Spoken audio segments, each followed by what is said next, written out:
Assalamualaikum warahmatullahi wabarakatuh dan salam sejahtera. Yang berbahagia Profesor Emeritus Datuk Dr. Muhammad Zawi Ismail, Pengerusi Lembaga Pengarah Universiti Kebangsaan Malaysia. Yang berbahagia Profesor Datuk Dr. Nur Azlan Ghazali, Naib Chancellor UKM. Yang berbahagia Profesor Emeritus Tan Sri Datuk Dr. Anwar Ali, Presiden dan Naib Chancellor Open University Malaysia, juga merupakan mantan Naib Chancellor UKM. Yang berbahagia Tan Sri Datuk Alimuddin Haji Muhammad Dom, Pengerusi Eksekutif Yayasan Guru Malaysia Berhad. Yang berbahagia Profesor Datuk Dr. Mazlin Mokhtar, Timbalan Naib Chancellor Hal Ehwal Penyelidikan dan Inovasi, merangkap pengerusi jawatan kuasa sambutan 44 tahun UKM. Ahli Lembaga Pengarah UKM, Timbalan-timbalan Naib Chancellor dan pegawai pengurusan utama, Div-Div kehormat, Div-Div jemputan, para alumni dan mantan kaki tangan UKM, pegawai-pegawai kanan UKM, warga UKM, serta hadirin dan hadirat yang dihormati sekalian. Bersyukur kita kehadrat Ilahi kerana dengan izinnya kita semua dapat berkumpul bersama-sama pada pagi ini sempena majlis perasmian sambutan 44 tahun UKM. Majlis merakamkan setinggi-tinggi penghargaan atas kehadiran yang berbahagia Profesor Emeritus Datuk Dr. Muhammad Zawi Ismail, Pengerusi Lembaga Pengarah UKM, ke majlis yang amat bersejarah kepada UKM pada hari ini. Tidak lupa juga majlis mengucapkan terima kasih atas kehadiran mantan-mantan kaki tangan UKM dan para hadirin sekalian ke majlis ini. Hadirin sekalian, untuk makluman para hadirin, lagu varsity kita yang dinyanyikan sebentar tadi adalah ciptaan Encik Nazri Ahmad dan lirik ditulis oleh yang berbahagia Profesor Emeritus Muhammad bin Haji Saleh dan telah digubah semula di bawah pimpinan yang berbahagia Datuk Johari Saleh, dan pada hari ini lagu tersebut telah dinyanyikan oleh kumpulan kuaya UKM seramai 44 orang. Bagi memberkati majlis kita pada pagi ini, dengan segala hormatnya dipersilakan Dr. Abdul Rahman Mahmud, Ketua Pusat Islam UKM, untuk mengetuai bacaan doa. Dipersilakan. Bismillahirrahmanirrahim. Alhamdulillahi Rabbil Alamin, wal aqibatu lil muttaqin, wassalatu wassalamu ala sayyidina Muhammadin wa ala alihi wa ashabihi ajma'in. Allahumma inna nas'aluka ridhaka wal jannah wa na'udzu bika min sakhatika wan nar. Sesungguhnya kami merafatkan kesyukuran dan pujian terhadap-Mu ya Allah atas segala nikmat dan anugerah yang tidak terhitung. Ya Dzal Jalali wal Ikram, kami memohon supaya dikurniakan kepada kami ilmu yang bermanfaat untuk kehidupan dunia dan amalan yang ikhlas sebagai bekalan untuk hari akhirat. Sesungguhnya kami berhimpun pada pagi yang mulia ini dengan roh dan semangat untuk memartabatkan ilmu dan mendidik umat supaya kami mendapat kebahagiaan dunia dan kejayaan akhirat. Ya Allah, justru berkatilah kehadiran kami dalam majlis pelancaran sambutan 44 tahun UKM. Kurniakanlah kepada kami dan seluruh warga UKM dengan taufik dan hidayah-Mu ya Allah. Berkatilah segala usaha kami untuk menyumbang kepada universiti dan negara. Ya Allah ya Rahim, satukanlah hati-hati kami, eratkanlah silaturrahim di kalangan kami, padukanlah tenaga dan usaha kami untuk memartabatkan pendidikan demi mencapai kemakmuran negara dan kecemerlangan bangsa Malaysia yang merdeka. Jadikanlah kami ya Allah dari kalangan hamba-hamba-Mu yang taat dan bersyukur. Jauhkanlah kami ya Allah dari segala fitnah dan bahaya. Kurniakanlah kepada kami, kepimpinan universiti dan seluruh warga UKM, kesihatan yang berpanjangan, rezeki yang halal, dan zuriat yang beriman dan beramal saleh. Rahmatilah ya Allah kepada semua mereka yang telah menyumbang tenaga, idea dan harta benda untuk penubuhan universiti yang mulia ini. Jadikanlah segala sumbangan mereka sebagai amal soleh yang diterima di sisimu, ya akramal akramin. Allahumma ja'al khaira a'malina khawatimaha wa khaira ayyamina yawma an nalqaka fihi ya rabbal alamin. Rabbana atina fid dunya hasanah wa fil akhirati hasanatan wa qina adzaban nar. Wa sallallahu ala sayyidina Muhammad wa ala alihi wa sahbihi wa sallam. Walhamdulillahi rabbil alamin. Amin ya rabbal alamin. Hadirin sekalian, sebelum kita teruskan majlis pada pagi ini, majlis mohon maaf kerana kerusi yang disediakan agak terhad. Walau bagaimanapun, tuan-tuan dan puan-puan akan terus bersemangat pada pagi ini. Kita akan mengikuti pelbagai pidato, dan juga jangan lupa untuk mengirim teks ataupun mesej ataupun melalui WhatsApp, Twitter dan sebagainya kepada rakan-rakan di seluruh dunia bahawa program kita pada pagi ini akan dilancarkan ataupun disiarkan secara live streaming. Mula mengirim sekarang, bukan untuk mengundi saya. Hadirin hadirat sekalian, majlis kita teruskan lagi dengan penyampaian pidato bahasa dan kesejahteraan yang akan menampilkan 6 orang pemidato yang hebat. Hadirin hadirat sekalian, kita teruskan pemidato pertama kita pada pagi ini. Dipersilakan yang berbahagia Profesor Dato' Dr. Muhammad Yusof bin Haji Osman, Pengarah Institut Islam Hadari, yang akan menyampaikan pidato beliau, Sains, Melayu dan Universiti kita. Dipersilakan. A'udzubillahi samii'il 'alim minasyaitonir rajim. Bismillahirrahmanirrahim.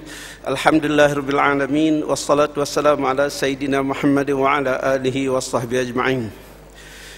Yang berbahagia pengurusi lembaga pengarah UKM, Profesor Emeritus Datuk Muhammad Zawi Ismail, yang berusaha Datuk Naib Chancellor, yang berbahagia mantan Naib Chancellor, timbalan-timbalan Naib Chancellor, adik lembaga pengarah universiti, tuan-tuan dan puan-puan dirahmati Allah. Assalamualaikum warahmatullahi taala wabarakatuh.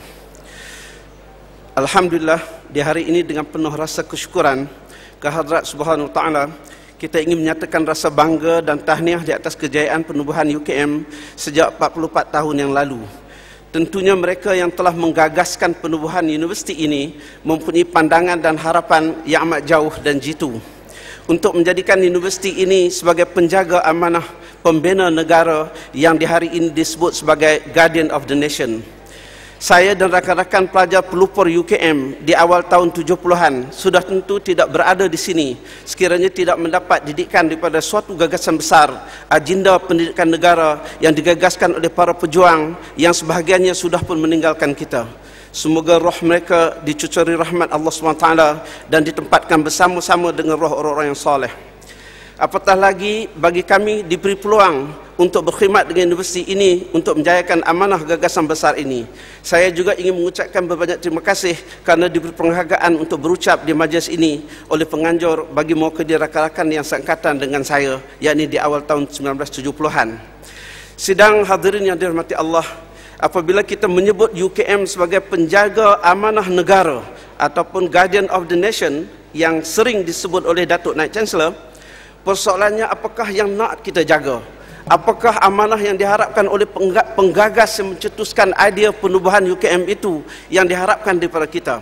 Apakah harapan dan apakah hasrat yang menghulurkan dana untuk penubuhan universiti ini seperti para petani di kampung, penarik beca, orang individu, sehinggalah pada pegawai kerajaan dan persatuan pelajar, persatuan guru dan juga syarikat yang jumlah dananya sekitar 700,000 seperti yang berada di tangan kita itu. Saya bukanlah seorang daripada mereka yang menggagaskan penubuhan UKM, tetapi para pelajar seangkatan dengan saya adalah golongan pelajar awal yang merupakan sasaran kepada gagasan pendidikan dihasratkan oleh UKM. UKM memang asing pada waktu itu. Falsafah pendidikannya istimewa, isi pendidikannya juga adalah istimewa, sistemnya juga adalah istimewa. Sebab di awal penubuhannya, sistem pendidikan di UKM adalah terasing daripada sistem universiti yang ada pada waktu itu. Sama ada universiti yang berada dalam negara ataupun di peringkat antarabangsa. Universiti lain menggunakan bahasa Inggeris, UKM menggunakan bahasa Melayu. Universiti lain menggunakan sistem penggal, UKM menggunakan sistem suku tahun. Program di UKM lain berbentuk, program di universiti lain berbentuk khusus menjurus kepada sesuatu bidang, tetapi UKM menyediakan program berbentuk multidisiplin. Pelajar sains di UKM pada waktu itu, termasuklah seangkatan dengan saya, diwajibkan mengambil mata pelajaran sastra, dan pelajar sastra diwajibkan mengambil mata pelajaran sains yang digubal khusus untuk mereka. Para sukarelawan yang didatangkan daripada Amerika Syarikat juga mengajar kami dalam bahasa Melayu, apatah lagi pensyarah dari negara jiran kita Indonesia. Para pentadbir dan pemimpin UKM waktu itu amat sedar tentang harapan dan hasrat UKM ditubuhkan. Mereka mengingatkan perkara ini setiap kali diadakan majlis melafaz ikrar mahasiswa dan juga majlis convocation yang diadakan. Mereka bersedia untuk dikritik kerana tidak mengadaptasi dan berbeza dengan sistem pendidikan di negeri-negeri lain yang tersohor di dunia. Malah UKM juga ada pelupur kepada program matrikulasi, program pra-universiti yang diadakan khusus untuk menyediakan pelajar memasuki UKM dengan persediaan bahasa Melayu dan khusus aliran sains yang mantap. UKM juga memperkenalkan mata pelajaran tamadun Islam yang diwajibkan kepada semua pelajarnya, sedangkan universiti lain pada masa itu tidak melakukannya. Tujuan mata pelajaran tamadun Islam diajar bukanlah untuk pelajar UKM kembali kepada 1400 tahun yang silam, tetapi berusaha untuk menggali khazanah silam bagaimana karya-karya agung hebat di zaman itu telah merubah dunia dalam pelbagai bidang ilmu seperti yang disumbangkan oleh Al-Ghazali, Ibn Khaldun, Ibn Sina, Al-Biruni, Al-Farabi, Al-Hatam, Al-Jazari, Al-Zahrawi, Al-Khwarizmi dan ratusan dan deretan sarjana tosor yang lain sezaman dengan mereka. Semua pensyarah UKM pada masa itu yang tak seberapa bilangannya amat sedar tentang bagaimana ilmuwan-ilmuwan Islam tosor ini telah menggagaskan pembangunan tamadun yang kemudian dicedok dan diadaptasikan oleh para ilmuwan barat untuk membangunkan tamadun mereka. Kita juga sedar dan insaf bahawa kitab Al-Manazir yang ditulis oleh Ibn Haytham digunakan lebih daripada 500 tahun sebagai buku teks di universiti di barat yang dikenali sebagai Book of Optics. Kitab Qanun Fitib karangan Ibn Sina digunakan lebih 500 tahun sebagai buku teks dalam mata pelajaran perubatan. Kitab Ihya Ulumuddin karangan Al-Ghazali, Muqaddimah karangan Ibn Khaldun merupakan teks utama dan asas dalam mata pelajaran sains sosial, sains manusia, sains politik, pentadbiran dan juga pengurusan masyarakat dan negara. Kitab-kitab ini diterjemahkan dalam pelbagai bahasa utama di zaman itu. Kita juga sedar universiti pertama di barat, iaitu Universiti Bologna di Itali yang dibina pada tahun 1088, Oxford University di UK yang dibina pada tahun 1096, Universiti Qarawin di Fes, Morocco yang dibina pada tahun 859 Masihi, manakala Universiti Al-Azhar sendiri dibina pada tahun 970 Masihi, menganjurkan agar pelajar mereka mengambil mata pelajaran bahasa Arab supaya para pelajar mereka dapat mempelajari karya-karya agung yang dibangunkan oleh tamadun Islam silam. Malah kita sedar istilah-istilah sains hari ini seperti alkohol, alkali, algoritma, aljabar, zanis, akinok, sifar, semuanya diambil secara langsung daripada bahasa Arab yang diperkenalkan oleh ilmuwan Islam. Bahkan kamera yang ada pada tangan kita pada hari ini pun berasal daripada istilah yang diperkenalkan oleh Ibn Haytham yang diambil daripada istilah kamar yang kemudiannya menjadi kamera. Hadirin yang dirahmati Allah, keberanian kepimpinan dan para pensyarah UKM ketika itu memperkenalkan falsafah dan sistem pendidikan yang menyuruh, kemudiannya telah mempengaruhi perkembangan sebagian besar universiti-universiti lain yang lahir selepasnya, amat membanggakan kita pada hari ini. Malah UKM seharusnya berbangga kerana sebilangan besar universiti yang lahir selepas penubuhannya mengambil para pensyarah dan pelajar UKM untuk berkhidmat dengan mereka. Kita bangga kerana sistem pendidikan di UKM menjadi pencetus kepada pendidikan kebangsaan peringkat pengajian tinggi negara, sehingga hampir sebagian besar universiti yang lahir selepasnya menggunakan bahasa Melayu sebagai bahasa pengantar dalam semua bidang pengajian yang disajikan. Inilah kemuncak kepada hasrat pendidikan kebangsaan sebagaimana dihasratkan oleh pemimpin negara sewaktu memperjuangkan kemerdekaan negara ini. Sedang hadirin yang dirahmati Allah, pada awal penubuhan UKM, semua mata pelajaran diajar dalam bahasa Melayu, termasuk bidang sains, teknologi dan ekonomi. Jawatan kuasa khas peristilahan diwujudkan untuk memudahkan pelajar dan pensyarah menguasai ilmu dalam bahasa Melayu. bahasa kebangsaan negara kita yang termaktub dalam perkara 152 Perlembagaan Persekutuan. Maka terkenallah UKM sebagai ubor dan pelupur dalam membangunkan istilah Melayu dalam bidang sains, teknologi, kesihatan dan perubatan yang kemudiannya dikembangkan dalam bidang ekonomi, perniagaan dan undang-undang. Oleh yang demikian, UKM menjadi universiti pelupur dan terkehadapan dalam merealisasikan bahasa Melayu sebagai bahasa ilmu dan bahasa kebangsaan negara. Penulisan buku dalam bahasa Melayu amat digalakkan oleh UKM. Para pensyarah mesti berkarya dalam bahasa Melayu dalam penilaian kenaikan pangkat mereka ketika itu.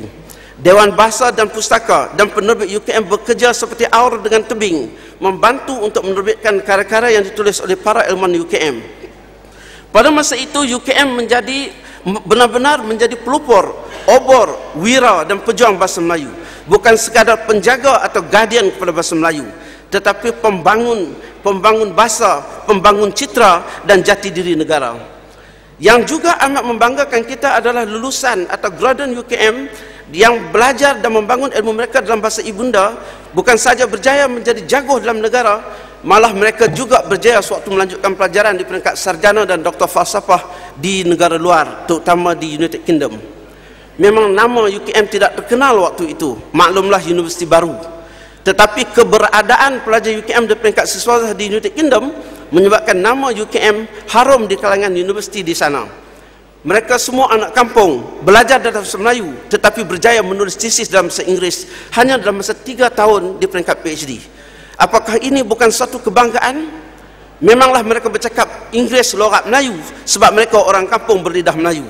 Isunya, kenapa kini bahasa Inggeris perlu mengambil alih bahasa Melayu setelah UKM merayakan 44 tahun penubuhannya? Apakah masih ada yang sangsi dan ragu tentang kemampuan bahasa Melayu sebagai bahasa ilmu? Apakah yang ragu itu orang Inggeris atau orang Melayu? Seantero dunia mengenal UKM sebagai Universiti Kebangsaan Malaysia, bukan National University of Malaysia.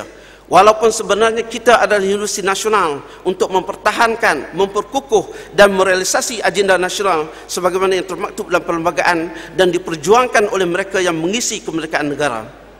Kita tidak nafi kepentingan bahasa Inggeris. Sebab itu sejak awal penubuhan UKM di zaman saya, semua pelajar diwajibkan mengambil mata pelajaran bahasa Inggeris dari tahun 1 sehingga tahun 3. Akan tetapi UKM bertanggungjawab untuk menjadikan bahasa Melayu sebagai bahasa ilmu, bahasa suratan, bahasa dalam majlis rasmi di universiti dan negara yang merupakan lanjutan kepada sistem pendidikan di peringkat sekolah. Hadirin yang dirahmati Allah, UKM adalah penjaga amanah guardian untuk memastikan budaya dan citra kita tak lekang di panas dan tak lapuk di hujan. Sejarah menyatakan kepada kita belum pernah ada satu tamadun pun yang terbangun dalam acuan budaya orang umat yang lain. Kekuatan budaya Melayu, kekuatan budaya inilah yang membangunkan peradaban manusia. Agenda membina negara bukan sekadar hal yang berhubung dengan peningkatan ekonomi dan penjanaan pendapatan. Agenda peningkatan ekonomi dan penjanaan pendapatan tidak seharusnya dilakukan dengan mengorbankan budaya dan tata susila kehidupan bermasyarakat sesuatu umat dan negara. Agenda pembangunan budaya dan tata susila dengan membangunkan nilai-nilai murni keinsanan seharusnya merentasi disiplin pendidikan sama ada sains, teknologi, kesihatan, perubatan, kejuruteraan, ekonomi dan perundangan. Sejarah juga memaparkan kepada kita jatuh bangunnya sesebuah tamadun bukan kerana kegagalan sains, tetapi kegagalan sains, teknologi dan ekonomi tamadun tersebut. Akan tetapi jatuh bangunnya sesebuah tamadun ada terletak pada nilai-nilai murni budaya yang dianuti oleh kaum berkenaan. Budaya dan tata susila hidup bukanlah suatu set peraturan hidup, tetapi budaya dan tata susila hidup adalah satu set nilai yang mesti dianuti dan diamalkan oleh seseorang. Kemudiannya menyerap sebati menjadi jati diri sehingga melahirkan insan yang gairah untuk melakukan segala kebaikan dan benci kepada kemungkaran. Hasrat untuk membangunkan modal insan seperti ini tersurat dalam falsafah UKM. Izinkan saya untuk mengulanginya. Paduan antara iman kepada Allah dengan ilmu yang bermanfaat serta gabungan antara teori dan amal adalah dasar utama bagi perkembangan ilmu, proses pembinaan masyarakat terpelajar dan pembangunan universiti. Persoalannya, apakah kita warga UKM sebagai pemegang amanah penjaga negara Guardian of the Nation, telah melaksanakan tugas ini untuk memadukan antara iman kepada Allah dengan ilmu yang bermanfaat yang kita sajikan kepada pelajar kita benar-benar menjadi kenyataan. Apakah teori yang kita hidangkan dalam kuliah kepada pelajar kita menjadi pedoman kepada mereka untuk beramal ketika berkhidmat di luar kampus nanti? Negara ini perlu dijaga, kita adalah penjaganya. Kita menjaga negara kita dengan membangunkan modal insan yang mahir dan pakar dalam satu bidang, dan dalam masa yang sama tidak tercabut akar umbi budaya patriotisme yang tinggi terhadap negara yang tercinta ini. Kita bukan sekadar membina modal insan yang berliterasi tinggi tetapi tidak terdidik akal budinya, literate and educated sebagaimana disebut oleh Banker Roy, ataupun insan yang disebut oleh Profesor Stephen Muller, mantan Presiden Universiti Johns Hopkins, sebagai highly skilled barbarian, ataupun kini disebut pula oleh Profesor Harry Lewis dalam dekan Harvard University sebagai excellent without the soul, mereka yang cemerlang tetapi tidak mempunyai roh yang tinggi. Sidang hadirin yang dirahmati Allah, nampaknya perjuangan UKM perlu diperkasakan lagi. Halangan dan cabaran perlu sama-sama kita tempuhi dengan jiwa dan budaya yang besar dan kental. UKM di zaman globalisasi tidak sama dengan UKM di zaman yang nilai nasionalis rakyatnya tinggi di tahun 70-an. Memang sewajarnya UKM perlu berhadapan dengan cabaran global yang mendesak, kejanggihan sains dan teknologi, kerakusan menjana ekonomi sehingga memanipulasi currency, desakan liberalisasi dan hak kebebasan diri sendiri. Tetapi UKM perlu sedar bahawa kekuatannya terletak pada keupayaan untuk membangunkan modal insan tempatan dengan budaya ilmu dan segala bidang kepakaran dengan tidak menggadai maruah dan jati dirinya. Allah SWT berfirman dalam surah Al-Mujadalah ayat 11, yarfa'illahu alladhina amanu minkum walladhina utul ilma darajat. Allah akan meninggikan orang-orang yang beriman di antara kamu dan orang yang diberikan ilmu pengetahuan dengan derajat. Dan Rasulullah SAW sendiri pernah bersabda tentang ciri negara baldatun thayyibatun wa rabbul ghafur, negara yang baik dan Tuhan yang Maha Pengampun. Negara tersebut mempunyai 5 ciri utama: ilmunya para ilmuwan, adilnya si pemerintah, amanahnya si pedagang, nasihat para ikhtisas, dan doa para abidin. Sama-samalah kita merendahkan diri dan memohon restu daripada Allah SWT supaya apa yang disebut oleh Rasulullah SAW tadi menjadi kenyataan. Amin ya rabbal alamin. Wallahu alam bisawab. Wassalamualaikum warahmatullahi taala wabarakatuh. Terima kasih kepada yang bahagia Datuk, dan saya mohon maaf kerana terpaksa memberikan peringatan. Dan kepada pemidato seterusnya, dengan kuasa yang diberikan kepada saya hanya membenarkan 3 ke 4 minit sahaja untuk berpidato di atas pentas ini.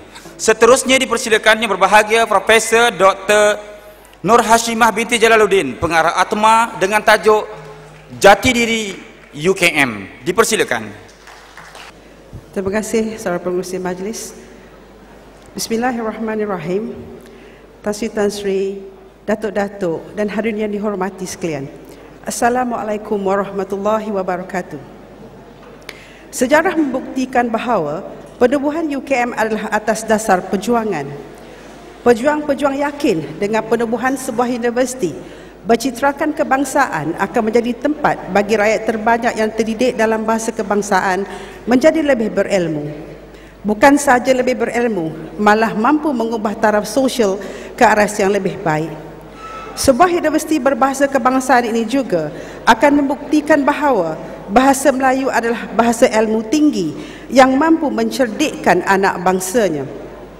Bermula dengan 190 pelajar, 37 pelajar dari Fakulti Sains, 37 orang dari Fakulti Islam dan 116 orang dari Fakulti Sastra, kini UKM terus gagah melakar kejayaan demi kejayaan. Fobia terhadap penggunaan bahasa Melayu di UKM mula terhakis. Jutaan kasih harus ditujukan kepada para pendidik awal penubuhan UKM. Sungguh pun kebanyakan tenaga pengajarnya terdidik di Barat dengan bahasa pengantar bahasa Inggeris. Namun kita wajar kagum dengan kegigihan tenaga pengajarnya. Dengan bahan rujukan terutama dalam sains dan teknologi yang hampir tiada, pelajar UKM terutama dari Fakulti Sains tetap gigih menggunakan bahasa Melayu. Dan sehingga 2005, UKM telah menghasilkan ribuan graduan Melayu ribuan graduan UKM yang terdidik dalam bahasa Melayu. Ada di antara anak didik UKM ini kemudiannya melanjutkan pelajaran ke luar negara dengan berbekalkan ilmu dalam bahasa ibunda dan kembali semula berkhidmat sebagai tenaga pengajar di UKM. Igawan buruk mengenai kemampuan bahasa pengantar bahasa Melayu semestinya dapat ditepis. Pada ketika ini, lahirlah bintang-bintang UKM seperti Datuk Ibrahim Komo, Datuk Lokman Saim, Datuk Sukiman Sarmani, Datuk Laili Din, Datuk Yusuf Osman dan ramai lagi profesor terbilang UKM. Ini membuktikan bahawa perancangan pejuang bahasa dahulu tidak pernah salah. Ini selari dengan pepatah di bawah. Apa tanda Melayu yang bijak? Berfikir dahulu sebelum bertindak. Apa tanda Melayu beradab? Berfikir dahulu sebelum bercakap. Apa tanda Melayu bertuah? Berfikir dahulu sebelum bermadah. Dan apa tanda Melayu berakal? Berfikir dahulu sebelum berbual. UKM terus melakar sejarah. Dalam masa 22 tahun, 1082 pakar dan PhD digraduankan dengan menggunakan bahasa Melayu dalam sains dan teknologi. UKM telah berjaya menghasilkan 164 syarahan perdana yang telah disampaikan dalam bahasa Melayu oleh profesor berbilang bangsa di UKM. UKM melalui Plan Strategik 2020 bertekad dengan misi menjadi universiti terpilih yang memertabatkan bahasa Melayu serta mensejagatkan ilmu beracuankan budaya kebangsaan. UKM menjadikan penataran bahasa, penyelidikan, program pengajian, pengantarbangsaan, mahasiswa, pengurusan dan perkhidmatan berteraskan kepada pencapaian misi di atas. Pada masa itu juga, Universiti Kebangsaan di Persada Antarabangsa mencapai puncaknya dengan menduduki tempat di bawah 200 dalam penarafan universiti dunia. Dalam masa 30 tahun, 794 tesis PhD, sains dan teknologi berjaya ditulis dalam bahasa Melayu. Apa yang memberangsangkan adalah mitos yang mengatakan bahasa Melayu tidak mampu menghasilkan cerdik pandai Melayu, tinggal igawan semata-mata. Sekali aibah, sekali pasti berubah. Perubahan dasar bahasa telah turut memberi tempias kepada kedudukan bahasa Melayu di UKM. Bahasa Inggeris yang menjadi lombong emas hitam pada kuasa barat telah merealisasikan lagi imperialisme bahasa. Sewajarnya bahasa Melayu dikendung dan bahasa Inggeris dikelik agar UKM akan terus gah dengan misi bahasa Melayu dan Islam. Ironinya, kebanyakan tenaga pengajar hari ini terdidik dalam bahasa kebangsaan berbanding guru-guru kita dahulu. Ini sudah pasti memberi asas yang kukuh untuk menggunakan bahasa kebangsaan. Misi bahasa Melayu dan Islam yang dipikulkan kepada pucuk pimpinan baru harus ditadah bersama. Bak kata pepatah, kecil tapak tangan, nyiru kita tadahkan. Bukan kerana kecilnya tapak tangan atau besarnya nyiru itu untuk menampungnya, tetapi nyiru yang besar itu akan berperanan untuk menampi mana yang baik dan mana yang hampa untuk dijadikan santapan seharian. Demi keutuhan UKM, gurindam di bawah harus jadikan pedoman. Lancang kuning belayar malam, haluan menuju ke lautan dalam. Kalau nahoda kurang faham, alamat kapal akan tenggelam. Dari itu, elok berkayuh sama merengkuh, elok berdayung sama sealun, elok berjalan sama pedoman, elok berlayar sama tujuan. Kerana adat sesampan satu haluan, adat berlayar satu kemudi, adat memerintah satu titah, adat memimpin satu petua, adat berlayar di tengah laut, pedoman diingat, petunjuk diikut, dikemudikan menurut alur dan patut supaya selamat menentang ribut. Selamat menyambut 44 tahun UKM. Wabillahi taufiq wal hidayah. Wassalamualaikum warahmatullahi wabarakatuh. Terima kasih yang bahagia Prof. Dr. Nur Hashimah.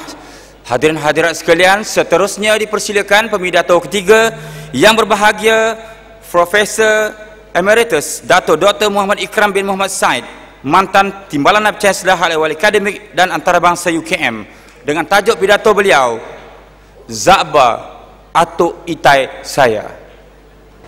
Assalamualaikum warahmatullahi wabarakatuh. Bismillahirrahmanirrahim. Yang bahagia Profesor Emeritus Datuk Dr. Zawi Ismail, Pengerusi LPU, Profesor Datuk Dr. Nur Azlan Al-Ghazali, Naib Chancellor UKM, dan ex-bos saya Tan Sri Anwar Ali, Profesor Mazlin sebagai pengerusi, dan para jemputan sekalian. Pendeta Zainal Abidin bin Ahmad atau Zakbar adalah salah seorang daripada tokoh pemikir Muslim Melayu yang muncul pada akhir abad ke-19, yang dikenali dan dikagumi umum sebagai seorang pejuang bangsa, negara dan juga agama. Beliau berasal dari sebuah keluarga yang kuat beragama. Oleh itu, tidak heranlah Zakbar telah belajar dan berkhatam Al-Quran, menghafaz surah Yasin dan berzanji ketika usianya mencecah 7 tahun. Zakbar beruntung bukan sahaja mempunyai latar belakang didikan yang menjadikan ia kreatif, kerana ayahnya pengubah syair yang dicintai ramai oleh karangan orang-orang kampung dan orang kebesaran Negeri Sembilan. Bapanya juga seorang kontraktor yang fasih berbahasa Cina dan mahir dalam penggunaan sempua. Dalam menjalani 3 sistem pendidikan yang berbeza, iaitu bahasa Arab, bahasa Melayu dan bahasa Inggeris, menyebabkan Zakbar mampu berbicara dalam banyak perkara daripada awal lagi. Antaranya adalah kritikan terhadap penganaktirian sekolah-sekolah Melayu dan soalan agama. Kampung Linggi pada masa itu menjadi pusat dagangan dan penting, dan juga sebagai pusat pengajian agama di Negeri Sembilan. Beberapa anak muda Linggi telah dihantar ke Mesir dan juga Madinah dan Mekah khusus untuk mendalami bidang agama. Antaranya muncul seorang ulama Silam, Tuan Syekh Haji Muhammad Said bin Jamaluddin. Itu datuk pada Profesor Hud Saleh yang telah mengasaskan Tarikat Al-Mahdiah di Negeri Sembilan dan tempat-tempat lain. Zakbar juga telah mendalami pengajian tamadun agama Islam bahasa Arab di Linggi dan adanya tokoh-tokoh agama di Linggi, termasuk gurunya Syekh Muhammad Tahir Jalal Al-Din Al-Falaki. Zakbar merupakan seorang pejuang tanah air yang berani menengahkan aspek kemunduran masyarakat Melayu pada zaman pemerintahan British melalui hasil karyanya. Tindakannya itu pernah mengundang kesangsian pihak British yang pernah menghadkan hasil karyanya. Zakbar bersara dari perkhidmatan kerajaan ketika berumur 55 tahun. Penulis ulung ini dilantik sebagai pensyarah senior di Jabatan Pengajian Melayu di Universiti Malaya Singapura pada tahun 1953. Dengan bantuan Engku Aziz, Zakbar menjadi pengasas pembentukan dan pertubuhan Bahasa Pelajar dan 2 tahun berikutnya membentuk Persekutuan Bahasa Melayu Universiti Malaya. Beliau memberi sumbangan yang besar terhadap bahasa Melayu dan beliau juga dikenali sebagai seorang nasionalis Melayu yang gigih. Memandangkan jasa-jasa Zakbar yang dalam bidang bahasa dan persuratan Melayu, beliau telah dianugerahkan gelaran pendeta pada tahun 1956, iaitu sewaktu diadakan Kongres Bahasa dan Persuratan Melayu di Johor Bahru. Dalam tahun 1959, Zakbar telah dianugerahkan ijazah kehormat Doktor Falsafah Persuratan Melayu oleh Universiti Malaya sebagai membalas jasa dan baktinya kepada bahasa dan persuratan Melayu yang tidak ada tokoh bandingannya. Pada 23 Jun 1973 merupakan hari convocation pertama Universiti Kebangsaan Malaysia dan pelantikan Tun Razak sebagai Chancellor pertama UKM.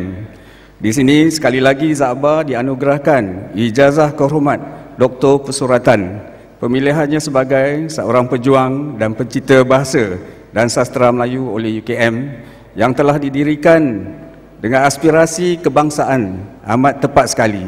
Ini adalah lambang dari perjuangan bahasa dan persuratan Melayu di UKM.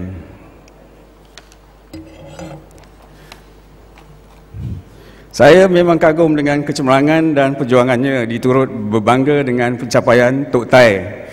Tok Tai bukan Tok Itai. Sebenarnya Datuk Tok Tai ni asalnya sebab kami cucu-cucu yang pelat ya, Tok itu bermisai. Jadi misai itu jadi Tai. dan gelaran Tok Tai diguna pakai sehingga habis hayatnya. Semasa di bangku sekolah, kami memang megahlah dengan menyatakan kami mengenal pengarang pelita bahasa ni, sebab pengarangnya memang datuk kami. Tetapi walaupun kadang-kadang dapat sindiran daripada guru, memandangkan keputusan bahasa Melayu kita tidaklah begitu hebat sangat. Oleh kerana kesibukan dan kegigihannya menulis, saya jarang dapat berjumpa dan beramah mesra dengan Tok Tai. Ada beberapa peristiwa yang masih menjadi kenangan manis bagi saya. Dalam cuti sekolah semasa sekolah rendah, itu tahun 50-an ya, lama dulu, kami telah ke Singapura untuk bercuti dengan Tok Tai. Seperti biasa lagi, pagi-pagi saya dan sepupu lain telah mula bermain, berlari ke keliling rumah masa itu di Singapura dan berbuat bising. Tidak lama kemudian, Tok Tai dari bilik atasnya telah menjerit, "Budak-budak, diam!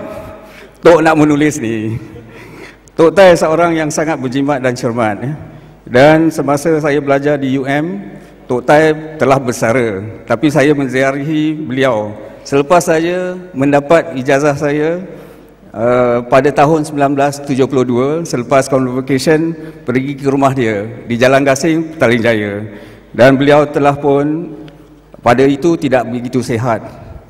Kami sempat berbual mengenai kerjaya akademik yang mana Tok Tai menggalakkan saya menyambung pelajaran ke peringkat yang lebih tinggi lagi, dan memandangkan saya pada masa itu merupakan anak Melayu lelaki pertama yang mendapat ijazah kepujian dalam bidang kimia daripada Universiti Melaya. Dengan berkat dan doa dan izin Allah Subhanahu Wa Taala, Tok Tai menjadi sihat semula seketika dan sempatlah hadir ke majlis perkahwinan saya 1972 bersama dengan Datuk Usuf dan juga sepupunya Datuk Dr. Muhammad Said, iaitu Menteri Besar pertama Negeri Sembilan. Itu 3 orang yang masyhurlah pada masa itu daripada Kampung Ligi. Saya telah berlepas ke Illinois pada bulan Oktober, dan setahun kemudian, Oktober 1973, Tok Tai telah meninggal dunia. Beliau telah menjadi pelita bagi saya untuk terus gigih sehingga berjaya memperolehi ijazah PhD. Saya juga bernasib baik dapat berkhidmat dengan UKM, yang mana sumbangan Tok Tai telah dan terus diberi penghargaan yang amat tinggi sekali. Sekian, wabillahi taufiq wal hidayah. Wassalamualaikum warahmatullahi wabarakatuh. Terima kasih Yang Bahagia Datuk. Seterusnya dipersilakan Profesor Madya Dr. Marlina Marus, Pengarah Pejabat Perhubungan Alumni UKM, dengan tajuk pidatonya Buya Hamka dalam Dunia Melayu. Dipersilakan. Terima kasih pengurusi majlis. Mohon izinkan berikan saya masa 7 minit. Terima kasih. Tan Sri, Datuk, anak-anak harapan bangsa, dan hadirin hadirat yang dihormati sekalian. Assalamualaikum dan salam sejahtera. Hamka, nama penuhnya Haji Abdul Malik bin Karim bin Amrullah, bukan nama yang asing di Nusantara Melayu. Dilahirkan pada 17 Februari 1908 di Tanah Sirah, dalam daerah Maninjau yang tenang dan memukau pandangan di Sumatera Barat. Beliau seorang ulama yang berkarisma dan berwawasan, serta seorang karyawan yang halus dan berkesan bahasa penulisannya. Sebagai ulama, beliau bukan sekadar mengeluarkan fatwa tentang hal ehwal hidup dan agama, tetapi merupakan seorang ulama kontemporari yang giat dalam menerajui pemikiran masyarakat melalui peranannya sebagai penulis, wartawan dan editor kepada berbagai akhbar di Indonesia dan Malaysia, sebagai tokoh gerakan nasional, pemidato dan juga pemikir. Pengaruh dan sumbangannya terbukti apabila karya beliau tidak putus-putus diulang terbit dan dikupas oleh para pengkaji. Pengaruhnya kepada bahasa dan budaya Melayu di Nusantara masih berterusan, walaupun kini tanpa disedari beliau sudah hampir 33 tahun meninggalkan kita. Kecemerlangan Hamka dalam penguasaan ilmu berakar umbi dari minatnya terhadap pembacaan, terutamanya kesusasteraan dan sejarah, dan dilakukan dengan daya usaha sendiri atau autonomous learning.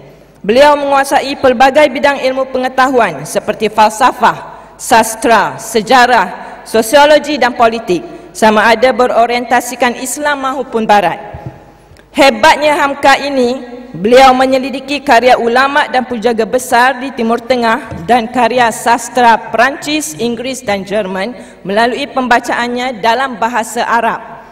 Malahan kefasihannya dalam bahasa Arab mendapat pengiktirafan Kerajaan Arab Saudi apabila dijemput menjadi penceramah dalam program bersiri stesen radio mereka dan dianugerahi ijazah kehormat Doktor Falsafah oleh Al-Azhar University. Hamka telah menghasilkan lebih dari 164 penerbitan. Antara yang terhebat adalah Di Bawah Lindungan Kaabah, Merantau ke Delhi dan Tenggelamnya Kapal Van der Wijk. Karya kreatif yang mempunyai nilai penjiwaan bahasa, budaya dan agama melalui alur cerita dan penuturan yang membekas abadi.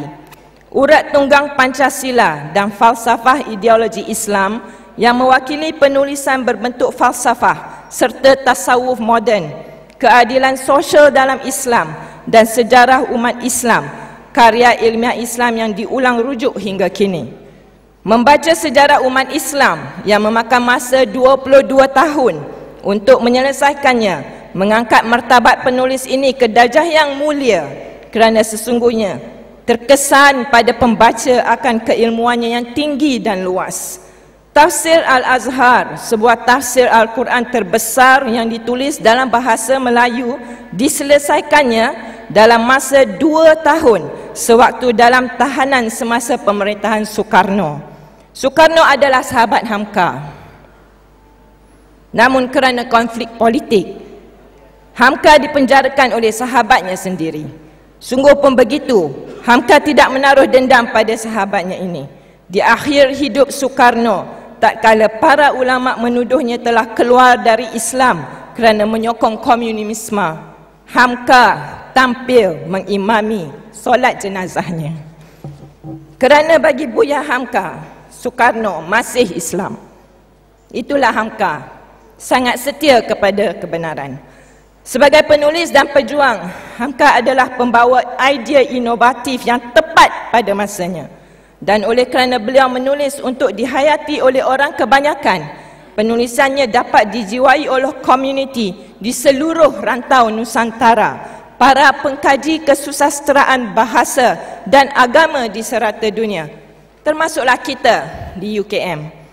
Maka tidak hairanlah jika beliau banyak menerima anugerah penghargaan. Universiti Kebangsaan Malaysia sendiri merakamkan penghargaan yang tinggi terhadap sumbangannya dengan menganugerahkannya ijazah kehormat Doktor Persuratan pada tahun 1974. Beliau merupakan penerima kedua ijazah sedemikian dari UKM pada convocation kedua universiti ini yang disampaikan oleh Perdana Menteri Malaysia ketika itu, Allahyarham Tun Abdul Razak selaku Chancellor UKM. Carahannya bertajuk Islam yang Dinamik Pemupuk Tamadun Melayu, padat dengan tiupan semangat menentang penjajahan minda dan jiwa raga, sekaligus membina prasarana pemikiran dan budaya yang kondusif kepada para sarjana dan golongan muda. Salinan asal syarahannya yang ditulis tangan di atas kertas Hotel Shah dalam tulisan Jawi dipamerkan di sini hari ini. Hamka seorang penulis yang jujur dan berideologi rakyat. Karya-karyanya adalah peninggalan abadi ilmunya melalui gaya bahasa yang menusuk dan terkesan ke jiwa. Menghayati bait-bait kata di setiap helaian penulisannya akan membuatkan pembaca berfikir dan merenung makna yang tersurat dan tersirat. Akan tersentak kita dalam menilai diri sendiri, apakah sumbangan kita kepada negara dan bangsa. Akan timbul persoalan bagaimana pula kita menyambung usaha menyegarkan falsafah ilmu, mutu dan budi pada masa kita menyambut ulang tahun ke-44 penubuhan UKM yang gah ini.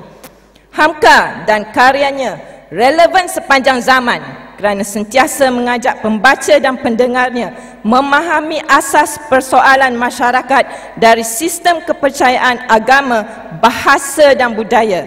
sebagaimana katanya dalam bab mengabdi bahasa, bangsa dan dunia dalam kenang-kenangan hidup 1966.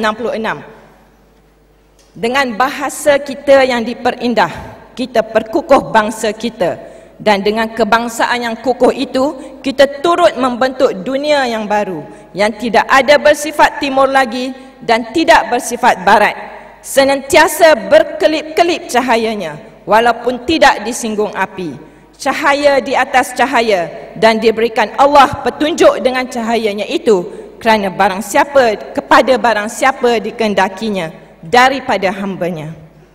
Pidato ini tersangat ringkas untuk mewakili seorang insan mulia yang bergelar Buya Hamka, namun adalah diharapkan roh keintelektualan dan pendirian perjuangannya menyelinap jua dalam diri kita. UKM amat bertuah kerana menjadi satu-satunya universiti di dunia Melayu yang memberikan penganugerahan yang tinggi pada insan mulia ini. Semoga rohnya dirahmati dan sumbangannya kepada komuniti sentiasa dihayati. Al-Fatihah untuk Hamka. Sekian, terima kasih. Terima kasih kepada Dr. Marlina. 8 minit 11 saat.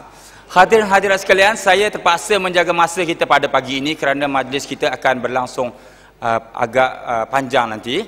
Seterusnya dipersilakan pemidato kelima yang berbahagia Profesor Dr. Johanna Salim, Timbalan Pengarah PIK, yang akan menyampaikan pidato bertajuk UKM dan Dunia Inovasi.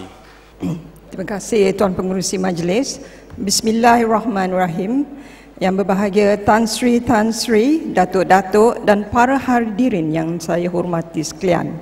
Assalamualaikum warahmatullahi taala wabarakatuh dan salam sejahtera. Saya ingin menyampaikan sedikit sejarah berkenaan dengan inovasi di UKM. Sejak penubuhan UKM pada tahun 1970, UKM memberi tumpuan yang seimbang terhadap tanggungjawab dalam pembangunan pendidikan dan penyelidikan. Pada awal 1980-an, pendidikan UKM menyumbang kepada keperluan negara di bawah mekanisme IRPA. Pada awal tahun 2005, dengan pelancaran RMK 9, pendidik UKM telah mengembangkan penyelidikan melalui dana, Science Fund dan Teknofund.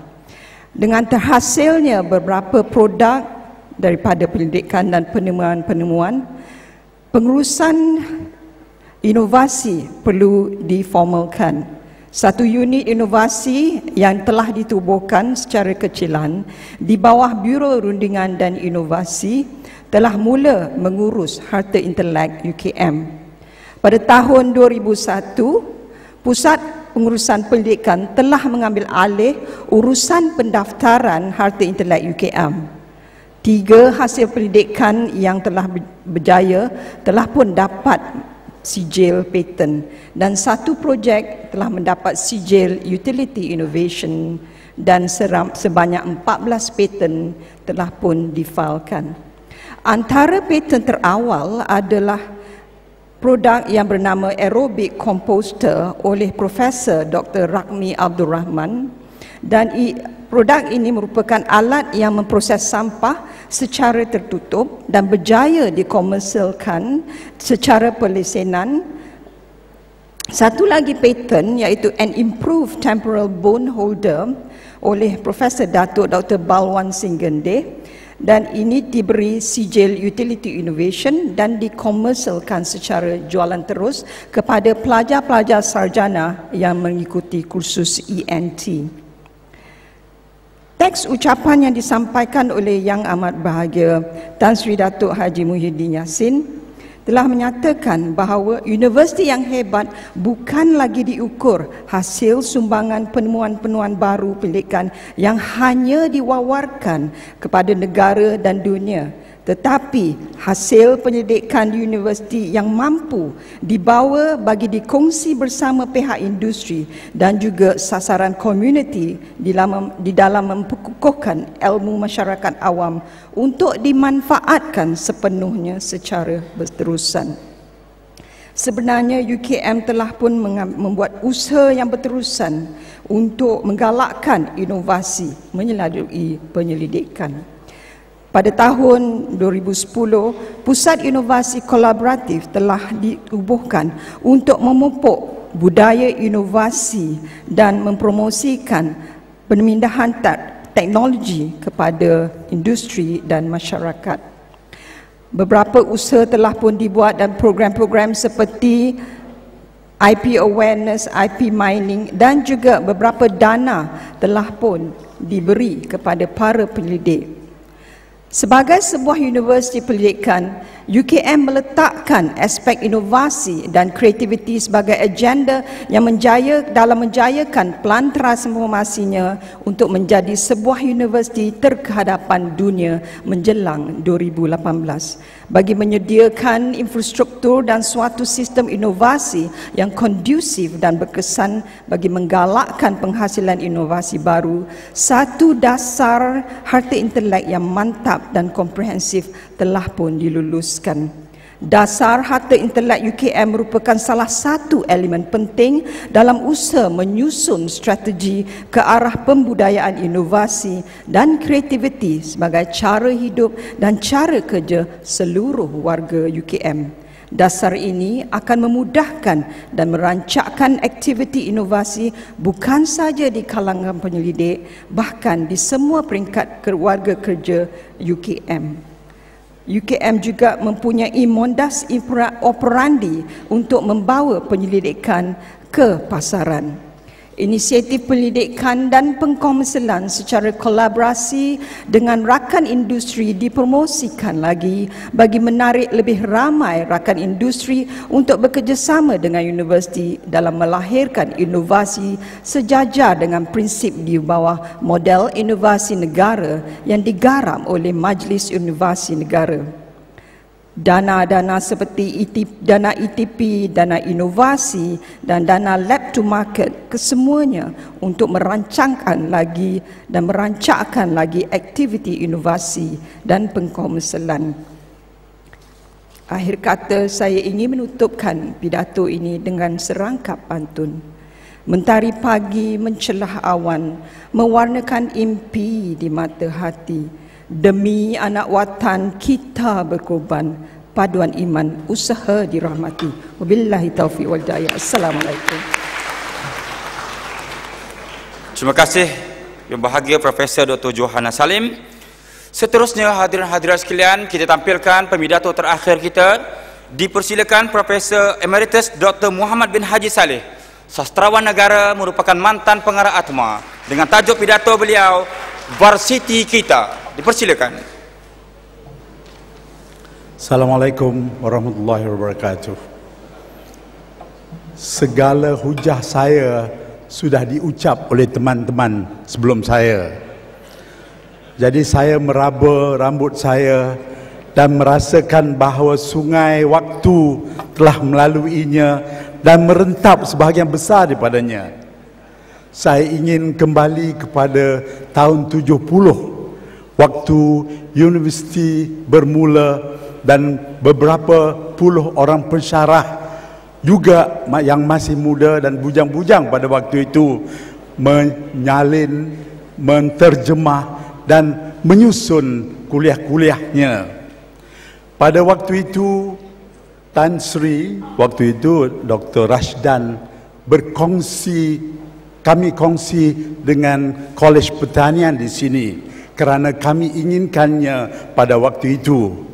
Pada waktu itu juga ada Zawawi Ismail, ada Nur Ramli yang berjalan tegak, dan juga Ghazali Rahman yang sangat peramah, dan juga ada Halim Ali, seorang tukang jenaka UKM awal, dan ada juga Tan Sri Jalil Hasan yang agak tak begitu sering bertemu dengan pensyarah-pensyarah muda yang bising ini.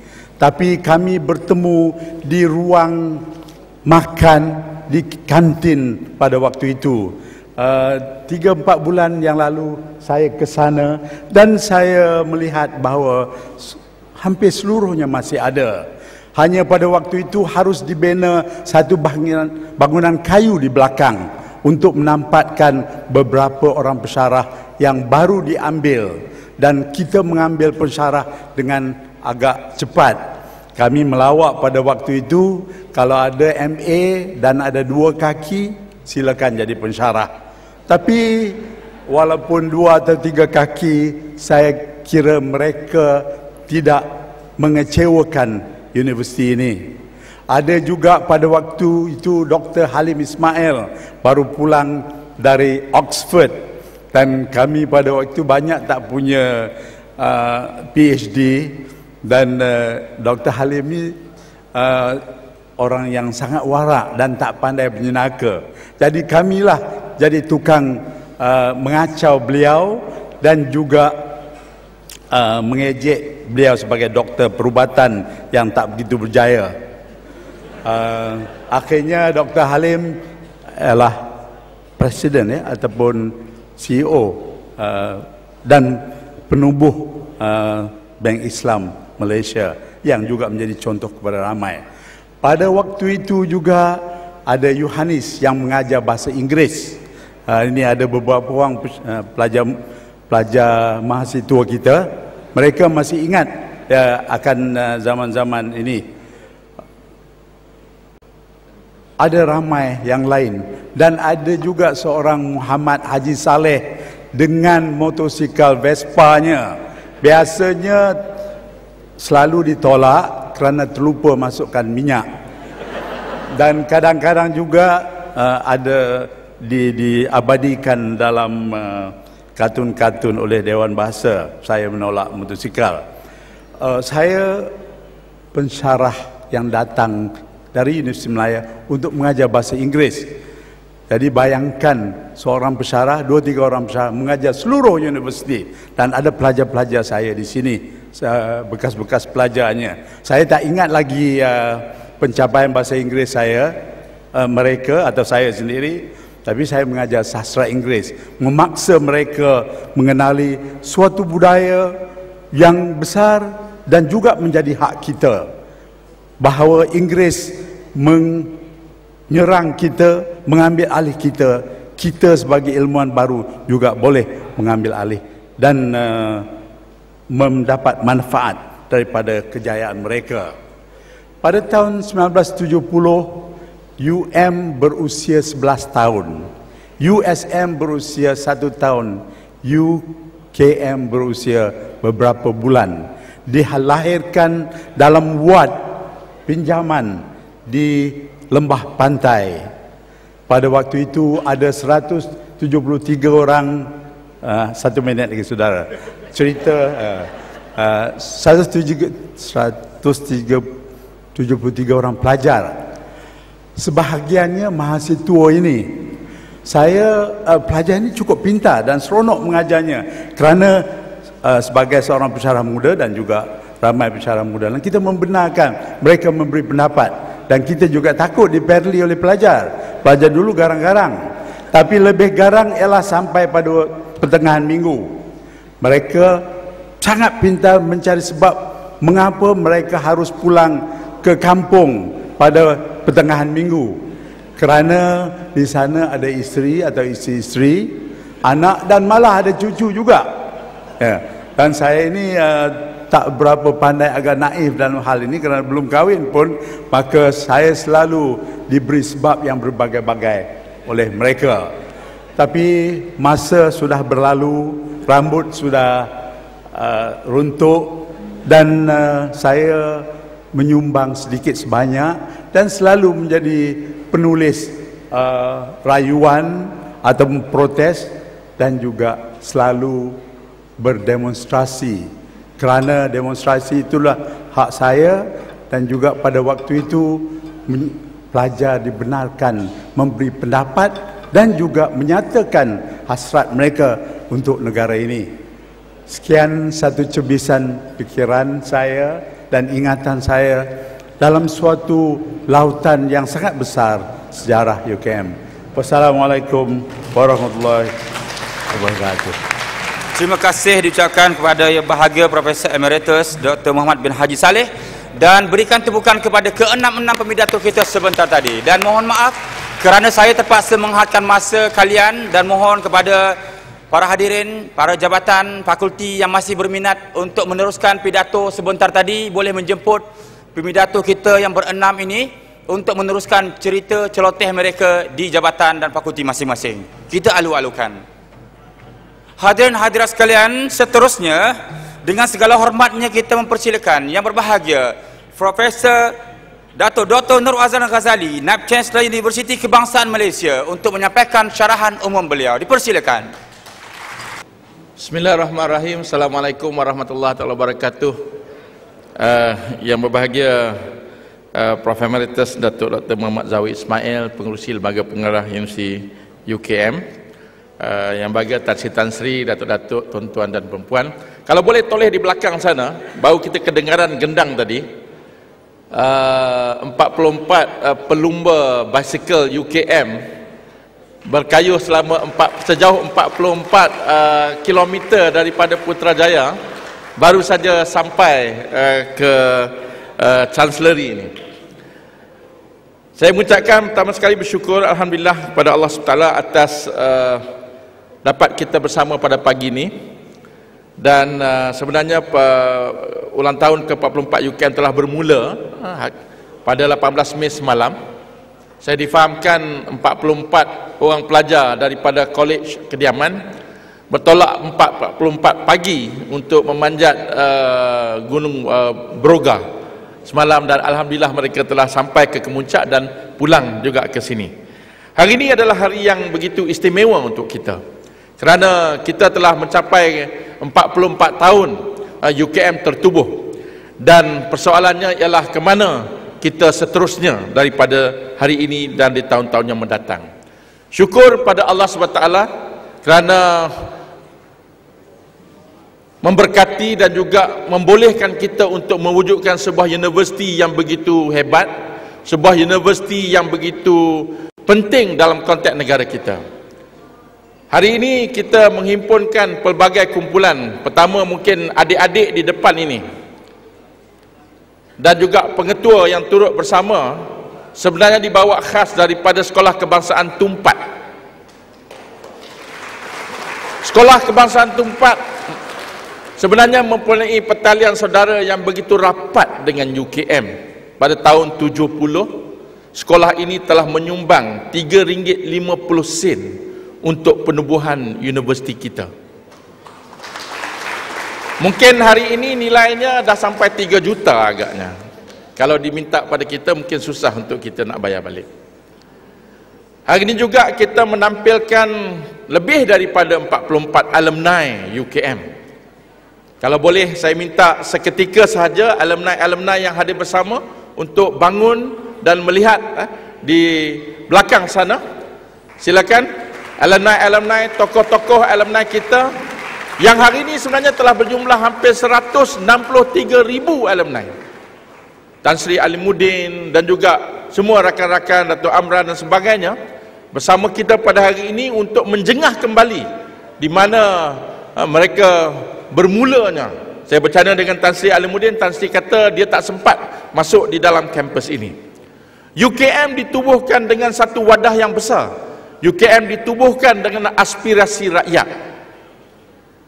Dan kalau kita menyinggap kembali penubuhan UKM 1903, kita melihat kepada arkaif UKM dalam Mesyuarat Raja-Raja tahun 1903, yang Tuan Besar Negeri Sembilan pada ketika itu telah menyampaikan wadah mungkin yang pertama dicatat bahawa perlunya ada sebuah universiti ataupun institusi pengajian tinggi yang akan menjadi satu madah penting kepada negara ini, terutamanya kepada rakyat Malaysia. Saya akan berkongsi sedikit pandangan secara bersantai saja. Mungkin untuk adik-adik hari ini Pak Cik akan bercerita sedikit. Jadi adik-adik boleh tengok Pak Cik. InsyaAllah Pak Cik takkan jauh ke sana sini. Supaya adik-adik faham kenapa adik-adik semua berada di sini. 44 years ago, 44 tahun yang lepas, kegelisahan, kerisauan di kalangan rakyat Malaysia tentang pentingnya ada sebuah universiti yang dikatakan sebagai UK, Universiti Kebangsaan, diwujudkan. Kalau kita melihat perkongsian di awal tadi dan juga beberapa paparan yang ditunjukkan, inilah sebuah universiti yang mana penubuhannya menggegarkan keseluruhan negara. Di merata pelosok dunia, sebenarnya di pelosok di Malaysia ini, perbincangan tentang pentingnya universiti ini tubuhkan telah berjalan dengan begitu hebat. Kita difahamkan di Sayong Kuala Kangsar, penduduk Sayong Kuala Kangsar telah jual ayam dan kambing, dan hasil daripada ayam dan kambing ini, jualan ini dimasukkan di dalam tabung penubuhan Universiti Kebangsaan Malaysia. Di Johor, di Melaka, dibuatnya program-program dari rumah ke rumah, marhaban, dan hasilan kumpulan dana yang dikumpulkan disalurkan kepada penubuhan Universiti Kebangsaan Malaysia. Bagi saya dan rakan-rakan, terutama generasi yang berada di sini hari ini, perlu kita memastikan bahawa semangat kebangsaan ini, aspirasi rakyat ini terus kita pahatkan. Atas sebab itulah kita meletakkan pendaulat amanah negara ini, ataupun Guardian of the Nation, sebagai wawasan besar yang kita akan bawa terus di masa akan datang. UKM adalah satu institusi yang sangat penting untuk Malaysia. Masalah negara, masalah UKM. Aspirasi negara, aspirasi UKM. Dan juga kejayaan kecemerlangan negara, mestinya kecemerlangan UKM. Hari ini kita berada di satu tempat yang dulunya kita panggil biasanya dengan sebagai foyer chancellery. Hari ini secara soft launching, kita akan menjenamakan semula platform ini sebagai Pesada Chancellor. Inilah satu platform yang branded platform. Platform yang akan membincangkan isu-isu negara, platform yang akan bersuara, dan bila mana Pesada Chancellor bersuara, negara akan berhenti mendengar. Suara bangi, suara keramat. Setiap warga UKM bertanggungjawab untuk memastikan semua isu dalam negara ini, semua perihal dalam negara ini kita tangani bersama, dan sentiasa kita berada di barisan hadapan untuk memastikan bahawa aspirasi penubuhan negara ini dapat kita teruskan. Dalam konteks untuk kita membawa UKM ke hadapan, setelah 44 tahun negara telah berubah, dunia telah berubah, ekonomi berubah, sosiostruktur juga telah berubah. Di tahun 70-an semasa penubuhan UKM, 52% daripada penduduk negara ini adalah di bawah garisan kemiskinan. Hari ini 1.7% saja. Di tahun 80-an, di tahun 1980, sebagai ahli ekonomi, kita lihat kepada kemasukan dana asing ke Asia Tenggara, Vietnam dapat hampir 0%, Malaysia dapat 30%. Hari ini jumlah pelaburan asing yang pergi ke Vietnam dan ke Malaysia hampir sama. Struktur sosioekonomi telah berubah. Kalau dahulu mungkin 80-70% masyarakat di Malaysia berada di luar bandar, tetapi hari ini 70% daripada penduduk Malaysia tinggal di dalam bandar. Perubahan-perubahan ini memerlukan kita membuat satu tindakan. UKM untuk kekal relevan, UKM mesti bersedia untuk membuat perubahan-perubahan yang diperlukan. Kita perlu mentafsir semula institusi pengajian tinggi ini. Banyak dokumen-dokumen telah dikeluarkan. Malah ada yang meramalkan kalau universiti tidak membuat perubahan, satu masa nanti universiti juga akan lupus dan hilang, tidak lagi relevan. Persaingan datang dengan konteks yang berbeza. Kalau dahulu untuk kita dapat pendidikan luar negara, kita mesti pergi ke luar negara. Tetapi hari ini untuk dapat pendidikan luar negara, kita hanya buka handphone kita saja pun kita boleh dapat ikut kursus yang ditawarkan oleh Harvard dan MIT. Persaingan dan tekanan juga berbeza. Kita hari ini kita ada pelbagai bentuk institusi. Keluar saja laporan tentang ranking, sebelum keluar lagi wartawan akan tanya Naib Chancellor, macam mana kedudukan, apa pandangan Naib Chancellor terhadap ranking. Pelbagai pihak melihat universiti dalam konteks yang berbeza dan semuanya mendesak universiti untuk membuat keputusan agar terus relevan di dalam konteks mereka masing-masing. Dan perubahan-perubahan ini harus bersifat kontekstual. Kerana kita tidak boleh semata-mata membuat perubahan kerana orang lain buat perubahan. Dalam bahasa ekonomi ada yang dikatakan sebagai isomorphic mimicry. Maksudnya kita hanya meniru, cut and paste perubahan-perubahan yang dibuat oleh orang lain. Jadi apa-apa perubahan yang kita laksanakan haruslah kontekstual, bersesuaian dengan UKM secara keseluruhannya. UKM untuk kekal relevan mesti mempunyai satu tawaran yang istimewa. Hari ini kalau kita lihat universiti-universiti di dalam negara maupun di luar negara, kadang-kadang kita mungkin tersilap melangkah, terjebak menjadi university commodity. Dalam arti kata lain, sama saja. Masuk ke Universiti Kebangsaan Malaysia, masuk ke Universiti Malaya, masuk ke Universiti Utara Malaysia atau mana-mana universiti, mungkin dirasakan sama saja. Kalau ditanya kenapa masuk universiti ini, jawapannya dekat dengan rumah saya. Jadi itulah tawaran yang mungkin ada pada universiti komoditi. Kalau UKM ingin terus kekal relevan, UKM mesti menawarkan satu tawaran yang khusus UKM. Kalau boleh, biarlah graduan UKM itu dapat dibau DNA-nya. Kalau pijak di UKM ini, keluar daripada UKM, dari jauh boleh nampak bahawa ini adalah graduan UKM. Belum cakap lagi, cara berjalan masuk pun dah tahu ini pelajar UKM. Ini tawaran yang istimewa. Di setiap fakulti, setiap institut, apakah tawaran kita yang menjadikan kita sebagai pilihan utama kepada semua pemegang-pemegang taruh, baik ibu bapa, baik industri, baik kerajaan, baik pihak antarabangsa, mana-mana institusi sekalipun. Apa istimewanya UKM? Kita harus tanya di setiap fakulti masing-masing, apa keistimewaan fakulti kita selain daripada kita yang pertama ditubuhkan? Kalau kita nak meneruskan kecemerlangan kita, kalau kita nak keluar negara, bagaimana kita harus menceritakan UKM? Apa dia 3 atau 4 perkara yang tidak boleh tidak mesti diceritakan mengenai UKM? Kerana itu adalah sifat yang dikatakan sebagai khusus UKM. Perlu kita mencari nilai-nilai yang unik dan khusus UKM ini. Dalam kita mengorak langkah untuk tahun-tahun yang mendatang, kita telah mengenal pasti 6 keberhasilan utama yang akan menjadi dasar kepada hala tuju strategik UKM di masa akan datang.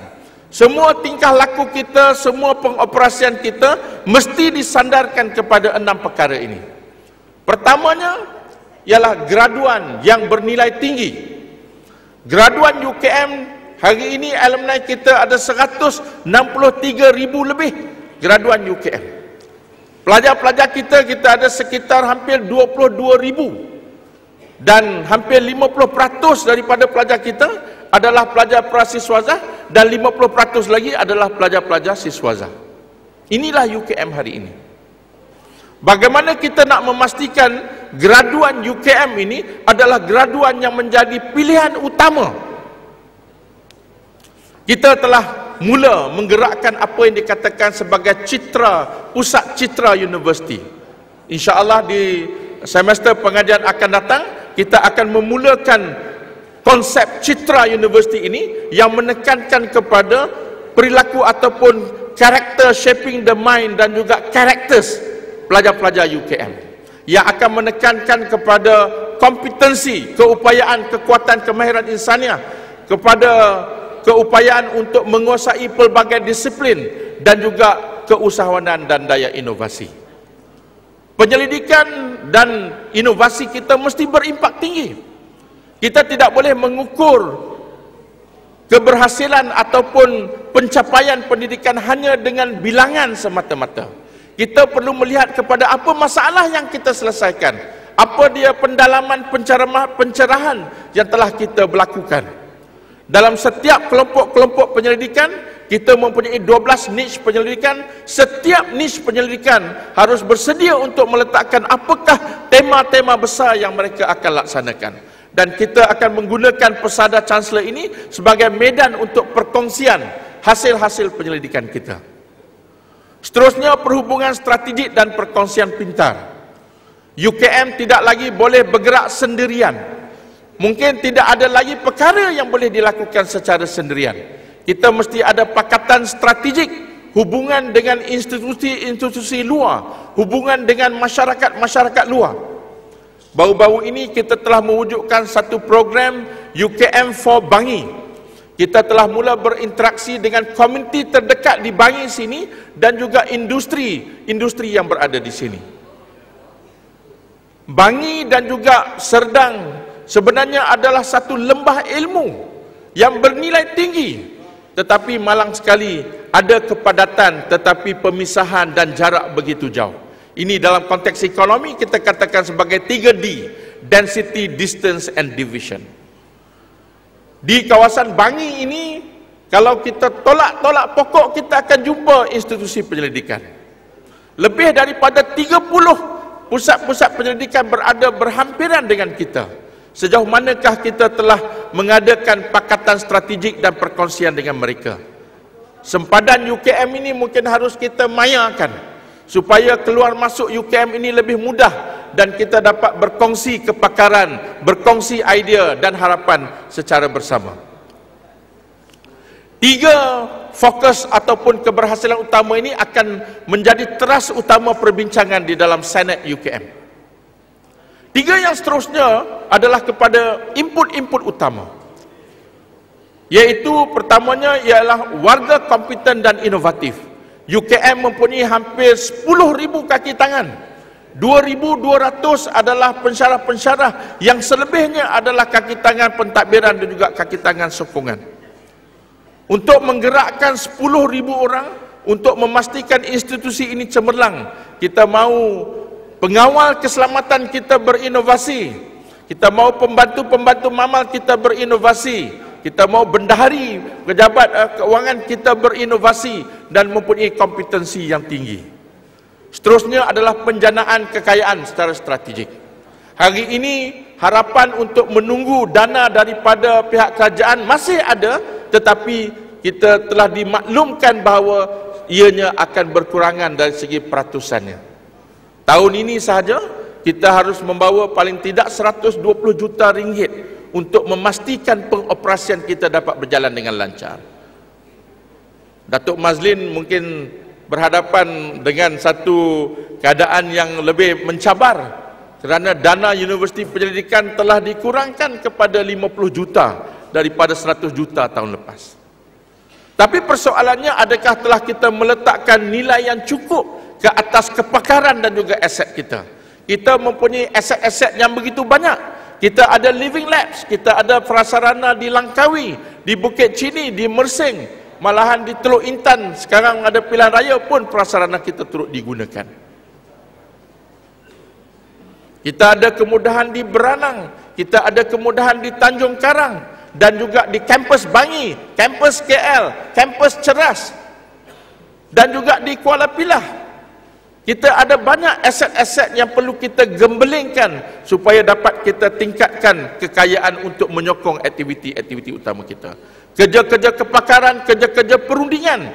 Kita ada UKM Holding, UKM Pakar Runding. Di manakah peranan yang dimainkan oleh ahli-ahli akademik? 15% daripada tenaga akademik kita adalah profesor. 15%.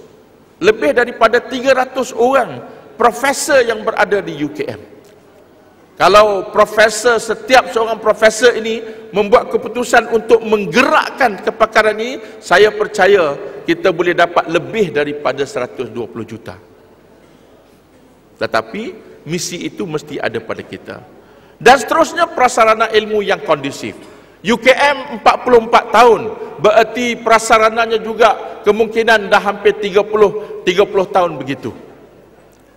Kolej-kolej kediaman di mana pelajar-pelajar berada di situ memerlukan perhatian yang berbeza. Keperluan mereka jauh berbeza.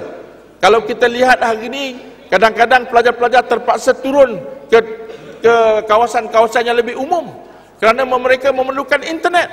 Kita nak menggerakkan e-learning, tetapi kalau internet tidak capaian yang bagus, berarti e-learning tidak dapat dilaksanakan.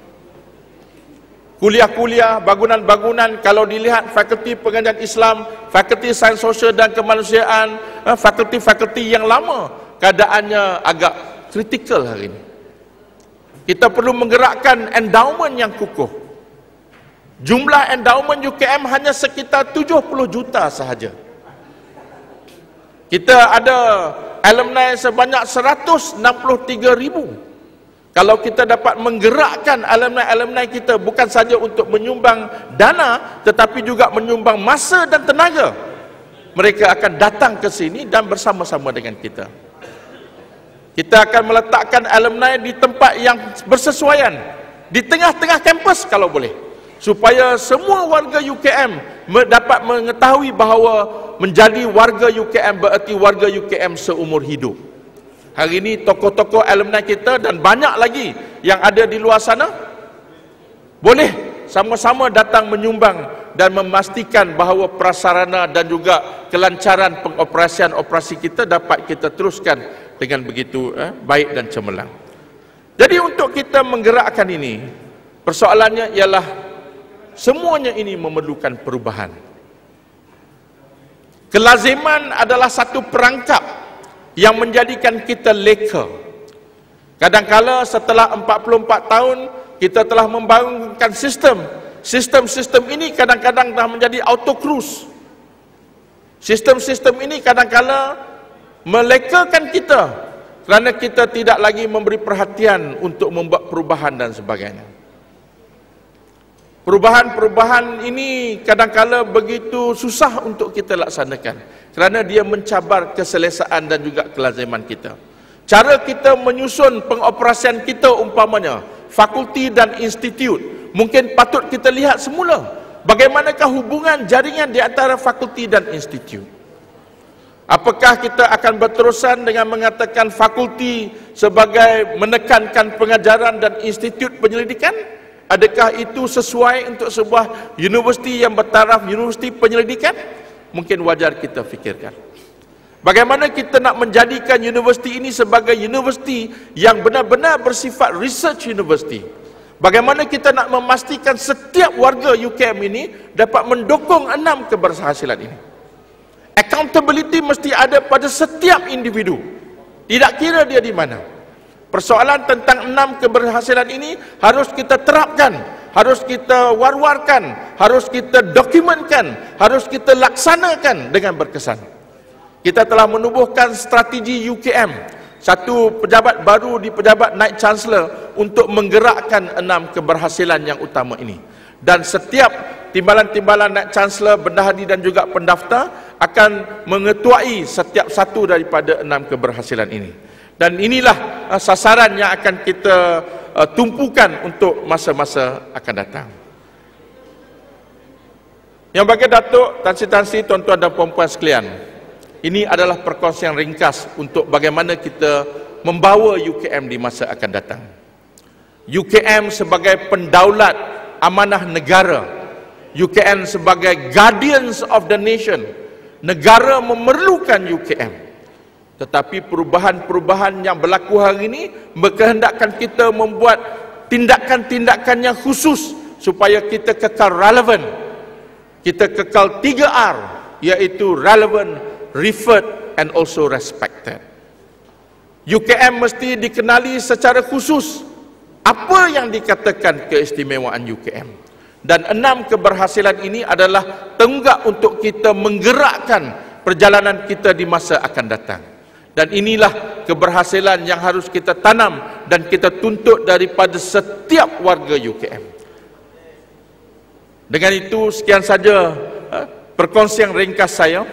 Saya sekali lagi mengambil kesempatan ini untuk mengucapkan selamat ulang tahun ke-44 UKM, UKM Pendaulat Amanah Negara, kepada semua yang menyumbang, semua yang pernah bersama dengan UKM, kepada adik-adik Sekolah Kebangsaan Tumpat dan juga ramai lagi yang menyumbang di awal-awal tahun penubuhan UKM. Marilah kita bersama-sama menjadikan universiti kebangsaan ini sebagai universiti yang dihormati, universiti yang disegani, dan universiti yang mendaulatkan amanah negara. Sekian, wabillahi taufik wal hidayah. Wassalamualaikum warahmatullahi taala wabarakatuh. Terima kasih diucapkan kepada yang berbahagia Dato' Naib Chancellor di atas syarahan sebentar tadi. Hadirin sekalian, masa yang ditunggu-tunggu telah pun tiba, iaitu majlis perasmian dan pelancaran sambutan 44 tahun UKM. Dipersilakan yang berbahagia Profesor Emeritus Dato' Dr. Muhammad Zawi Ismail, Pengerusi Lembaga Pengarah UKM, untuk menyempurnakan lafaz pelancaran sambutan 44 tahun UKM dan 44 buku terbitan UKM. Dipersilakan. Bismillahirrahmanirrahim. Assalamualaikum warahmatullahi wabarakatuh. Alhamdulillah rabbil alamin wassalatu wassalamu ala asyrafil mursalin sayyidina Muhammadin wa ala alihi washabihi ajmain. Syukur kehadrat Ilahi yang pertamanya memungkinkan saya ataupun mulanya membukakan hati saya pada tahun 1972 untuk bersama dengan UKM sepulangan dari mengikuti ijazah di UK sana, membawa saya ini sudah ready made PhD pada waktu itu.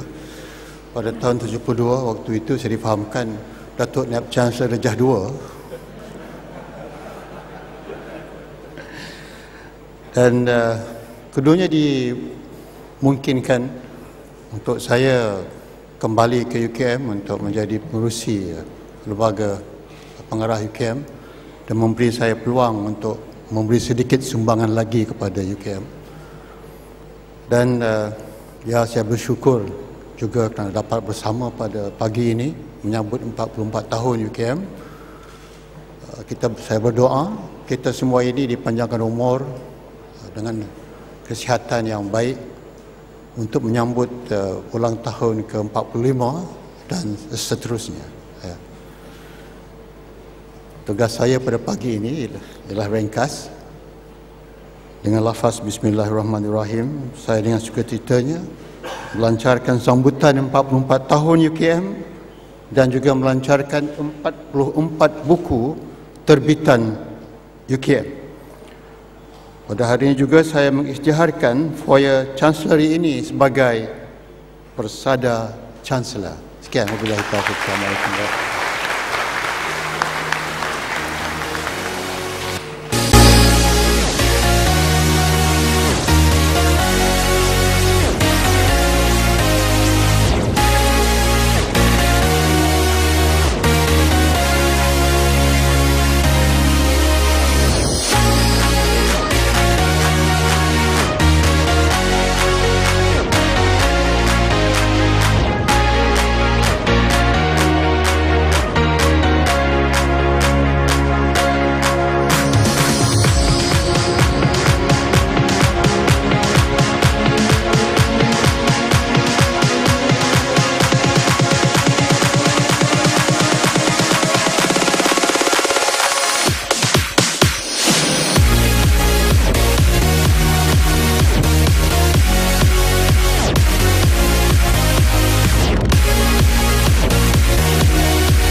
Terima kasih diucapkan kepada bahagia pengurusi Lembaga Pengarah UKM yang telah melancarkan sambutan 44 tahun UKM, 44 buku terbitan UKM, cabaran idea UKM dan seterusnya merasmikan tapak ini sebagai persada Chancellor. Tahniah kepada semua.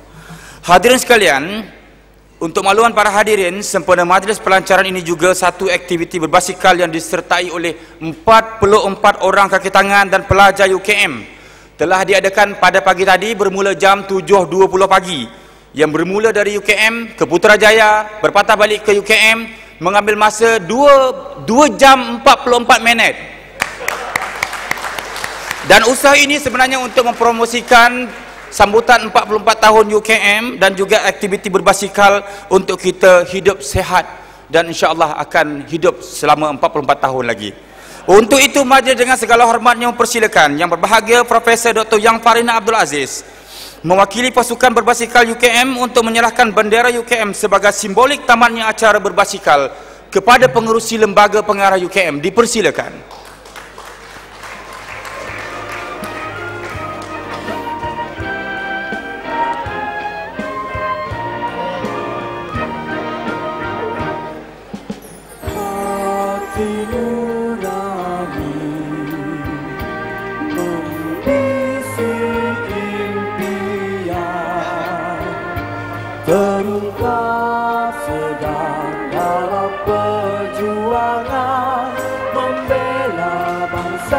Terima kasih kepada Yang Bahagia pengerusi Lembaga Pengarah UKM dan terima kasih kepada anggota kumpulan ataupun pasukan berbasikal UKM.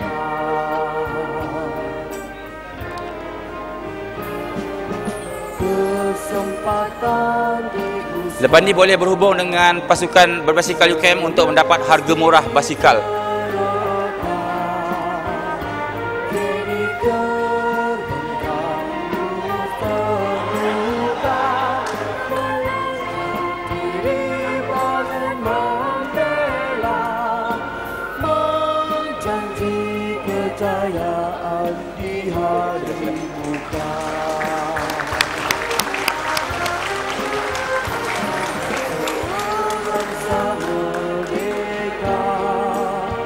Terima kasih sekali lagi pengerusi Lembaga Pengarah dan Chancellor, dipersilakan untuk mengambil tempat semula di bawah.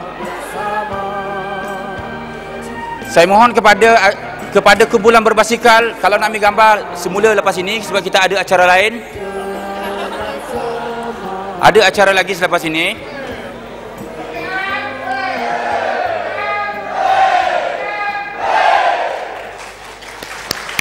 Terima kasih.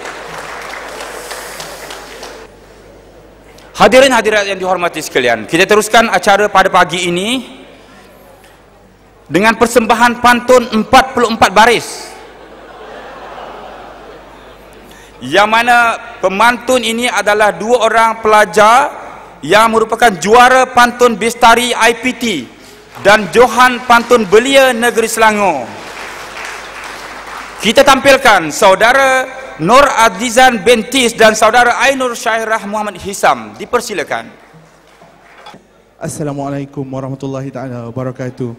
Dinda, ayo kita mulakan. Silakan Kanda. Khususun jari mohon perkenan. Itulah adat apabila bertandang. Datang kami sama masyurkan merafak sembah buka gelanggang. Hamba Nur Adizan Bentis. Hamba Ainur Syakirah Muhammad Hisham.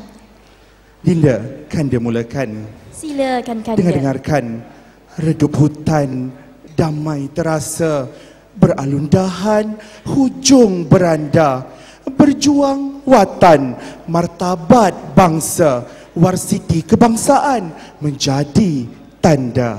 Kanda, bukan itu sahaja, dengarkan. Silakan Dinda. Di sungai buah subur melur, cantik dilihat, tidak akan jemu, keringat dikerah, harta disalur, harap melihat bangsa berilmu. Dinda, harum wangi si kembang Cina, tepi laman dipetik biduan, di Bukit Bangi megah terbina, jadi tumpuan para ilmuwan. Kanda, walaupun kita berbeza bangsa, tetapi kita tetap bersatu. Hebat Dinda, silakan. Pohon delima, ranting bersilang, banyak berbuah di hujung desa. Berbeza agama, berbilang bahasa, padu ukhuwah satu bahasa. Dinda, dengarkan berhias anggun sidara desa, sama biduan bertemu pangeran, sesmed dibangun menambah perkasa, lahir graduan pelbagai kemahiran. Kanda, dengar ini pula. Di laman Serani berbuah saga, kembang bersilih sama siantan, penyelidikan terkini dipacu warga, hikmah diraih memakmur watan. Dinda, hebat Universiti Kebangsaan Malaysia. Dengar ni Dinda, kuih sepiring, bekalan pendita, duduk di papan, menjamah santapan, sisa disaring, biofuel dicipta, tenaga harapan di masa hadapan. Kanda, ini pula tentang tenaga solar. Dengarkan. Tumbuh pegaga, subur menjalar, di Tanjung Labuh dijaja murah. Kajian mega, tenaga solar, seri di tubuh memandu arah. Ada yang lagi hebat Dinda. Dengarkan. Di Sungai Ramal pulasan melarah, diambil perawan, duduk di jalan, menjulang nama, mengukir sejarah, lahirkan angkasawan, jejak ke bulan. Oleh itu Kanda, haruslah kita berbangga. Dengarkan. Bergema-genta, dipukul pendeta, berselang semboyan di tanah Senggora. Berbanggalah kita bila di warta pusat kajian utama negara. Ayo Dinda, kita bersama untuk semua. Di Bukit Putri dara bernazam, di Usik Gahara tersenyum sopan, ilmu dikaji penuh iltizam, berdaulat negara di masa hadapan. Sekian, terima kasih. Terima kasih. Saya tak kira 44 ke 45, tapi janji mereka memang 44. Dan saya harap ada yang kira. Hadirin sekalian, sebelum kita menjemput persembahan seterusnya, ingin saya maklumkan bahawa bersama kita pada hari ini juga ialah wakil batin dari Sungai Buah. Ketuanya Encik Rosli. Boleh bangun? Mereka pernah tinggal di tapak UKM sekarang. Maknanya kat mana tu tanya dia nanti. Rumah dia kat mana, dia simpan sampan ni kat mana, tanya nanti. Yang kedua, Tok Batin alias bin Itam. Tu. Berkhidmat dengan UKM beberapa tahun sekitar 80-an dan kini pengerusi surau kampungnya di Lubuk Wong, Temerloh Pahang. Katanya sentiasa merindui UKM. Dan bersama kita juga penasihat undang-undang pertama UKM yang arif, Datuk Muhammad Yusof Ahmad. Katanya hadir, tak hadir. Pemenang pertama pertandingan mereka cipta logo UKM, Tuan Haji Aris Atan. Ada. Jadi kalau nak kenal, boleh lepas ini, masa kita menikmati jamuan. Hadirin sekalian, seterusnya kita akan dihiburkan dengan persembahan lagu puisi dengan menampilkan Saudara Abdul Razak Husin bersama Saudari Asrani Zadullah dan Saudari Suziana Mat Saad dengan lagu puisi bertajuk Siapakah. Dipersilakan. Assalamualaikum warahmatullahi wabarakatuh. Dirgahayu UKM.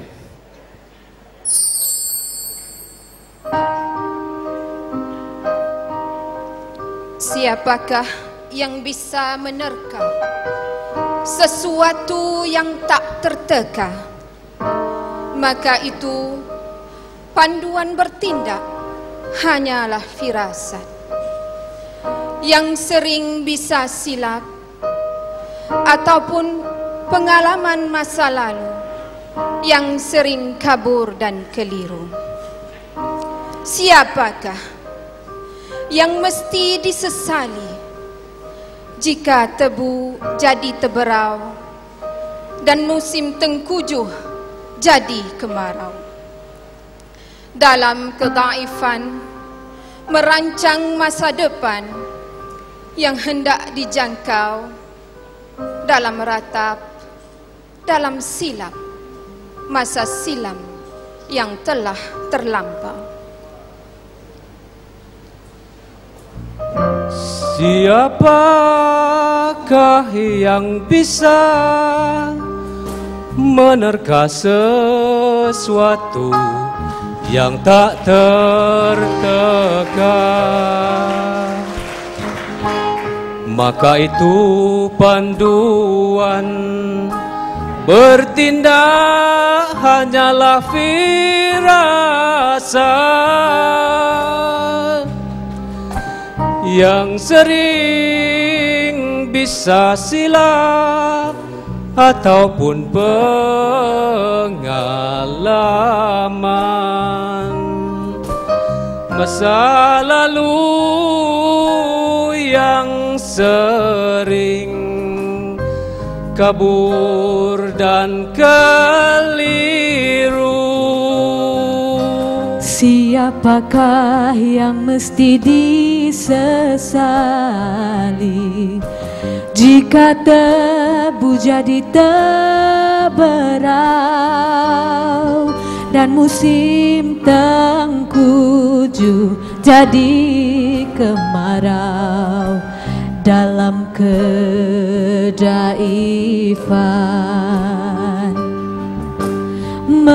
merancang masa depan yang hendak dijangkau, dalam ratap, dalam silap masa silam yang telah terlampau.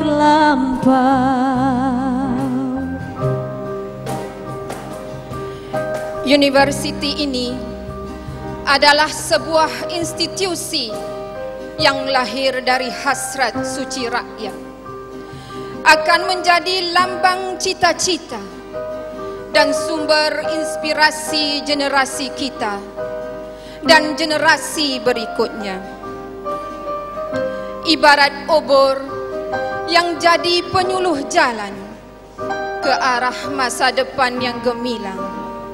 Untuk negara ini dikurnia Allah aman, makmur dan berbahagia zaman berzaman. Siapakah yang mesti disesali jika tebu jadi teberau dan musim tengkujuh jadi kemarau? Dalam kedaifan merancang masa depan yang hendak dijangkau, dalam ratap, dalam silap masa silam yang telah terlampau.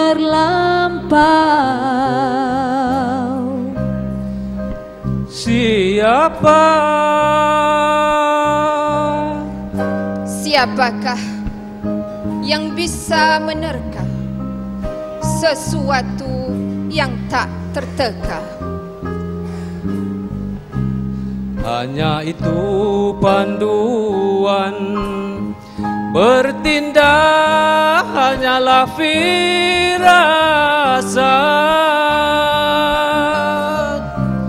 yang sering bisa silap ataupun pengalaman masa lalu yang sering kabur dan keliru.